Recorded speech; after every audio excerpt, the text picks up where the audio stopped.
Namaste. Welcome to DNN. Arvind is reading today's main news.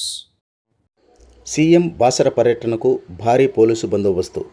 Nirmal జిల్లా బాసర మండలంలో ముఖ్యమంత్రి రేవంత్ రెడ్డి పర్యటన సందర్భంగా పగడ్బందీ భద్రతా ఏర్పాట్లు చేపట్టారు.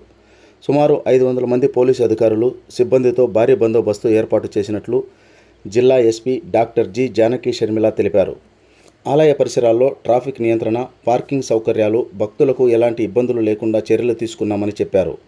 సీసీ కెమెరాలు, డ్రోన్లు, బాంబ్ స్క్వాడ్, డాగ్ స్క్వాడ్ బృందాలతో కట్టుదిట్టమైన నిఘా ఏర్పాట్లు చేశారు. రూట్ సెక్యూరిటీ, కంట్రోల్ రూమ్ పర్యవేక్షణపై అధికారులు అప్రమత్తంగా ఉండాలని సూచించారు. సమావేశంలో పలువురు పోలీసు అధికారులు పాల్గొన్నారు. మంచిగా చెప్తే వింటారు. మీ వాళ్ళు కాకపోతే మీరు కన్సర్న్ ఆఫీసర్ ఎవరు ఉంటారో వాళ్ళకి చెప్పండి. అదొకటి. ఇంకొకటి ట్రాఫిక్ ఎక్కడ కూడా ప్రాబ్లం లేకుండా సీమ్లెస్ వెళ్తే ఆ బందోబస్తు చాలా వరకు సక్సెస్ అవుతుంది.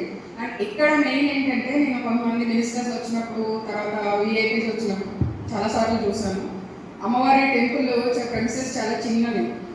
కానీ ఇంకెవరైనా వినడం జరుగుతుంది. గోపి క్లియర్ కదా? నెక్స్ట్ టెంపుల్ ప్రిమైసెస్ ఉంటుంది, అలాంగ్ విత్ ఐడి కార్డ్ ఎవరు ప్రొవైడ్ చేయడం జరుగుతుంది. ఇన్స్పెక్టర్ గారి నుండి ఐడి కార్డ్ తీసుకొని టెంపుల్ లోపలికి పోవాలి.